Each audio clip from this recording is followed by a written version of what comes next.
I'm Haley Taylor, and you're listening to the Rough Draft Diaries. This week on the Rough Draft Diaries, we're headed to the Woodland Mall in Bowling Green, which made for a strange experience. I'd never been to the mall before, and when I mentioned to my coworker that this week's Rough Draft Diaries was found at the mall, he asked, "Is there anything left there?" This made perfect sense once I arrived, because it was a bit eerie. Some shops are still around, but almost every other storefront is empty, with a gate pulled down over the face of the store. The movie theater is still around, and we're headed just a few feet down from the movie theater. And this space holds quite the contrast from the Woodland Mall. My name is Mark Bolus, and we're at the Big Fab Lab in Bowling Green, Ohio. Great, so we're going to do the tour first, right? Yes. Okay, cool. Yep. I'll follow you. Let's take a walk. The Fab Lab is a makerspace. They provide equipment, classes, storage, or studio space to people who want to create things. Mark divides it into 3 different categories. So there's 3 components. There is the education, so you can come in, learn how to use a piece of equipment. There's also the component of collaboration amongst the members. So once you learn how to use a piece of equipment, you have some ideas, and you may have 50% of the project figured out. You can collaborate with other members who may have some more experience. And then the third component is industry. So we're also servicing small companies in the area, manufacturers, companies who don't have their own studio space and equipment to prototype. So we have a number of engineers that will come into the space from local companies and do their prototyping here.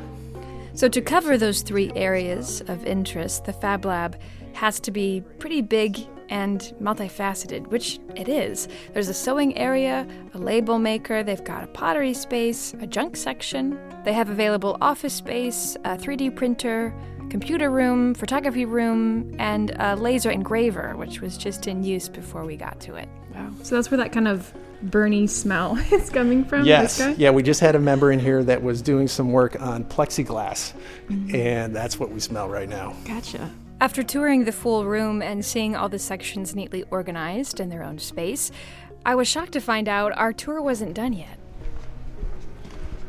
Okay, that's just half of it. Now we'll see the other half of the space. Really? So members, half. yeah, that's so 16,000 square feet. It's a huge space. Wow. And that, what we just toured was a clean side.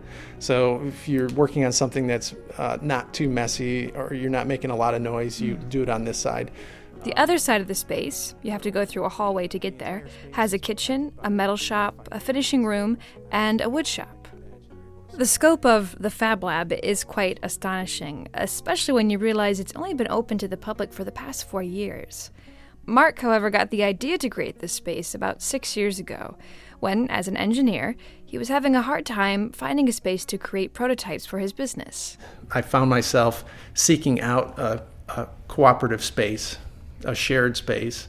I called around to a lot of mom and pop shops in town asking if I could come in and use their equipment, and they just laughed at me, so that didn't go very far. But about that same time, I stumbled upon the concept of a makerspace, and then learned that there were makerspaces in Detroit and Cleveland and Columbus, and so I just went exploring and visited as many makerspaces as I could, and then I stumbled on this space here in the mall, and the idea just hit me like a ton of bricks. Like, this is a perfect space to build a makerspace. Although it may make a perfect space, it is quite the odd couple. Walking through the Fab Lab and walking through the mall, you can't deny the difference in energy to each space. The Fab Lab is membership-based, so any member can use the space whenever they need it. There's this quiet, creative energy to the place. The mall, on the other hand, gives off this loud emptiness. You can't ignore the abandoned stores or the eerie feeling you get when you feel like you're the only person walking the hallways. But Mark hopes this contrast will not be there for very long. You know, this mall has great bones.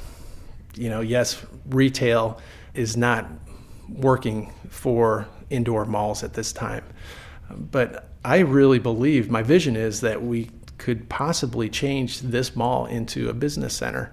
You know, if we have businesses that are incubating in our space, my dream is that they grow outside of our walls and into some vacant space here at the mall, and then transform this into a vibrant business center and move away from the retail. So Mark has big dreams for the Woodland Mall and big dreams for the Big Fab Lab. And even though there may be things to improve upon, Mark has no regrets in choosing the location of his makerspace and the community that surrounds him. You know, I had faith that this was what I was supposed to be doing. So took the step, and here we are now with almost filled this entire space with tools and studio spaces that people are using now for their own passions. And so I feel so good about what this is becoming. We still have a long way to go, but it's been beneficial for kids, for adults, for retirees. But it really does go back to a lot of generous people who have come alongside to help us out. I'm Haley Taylor, and thanks for listening to this episode of the Rough Draft Diaries.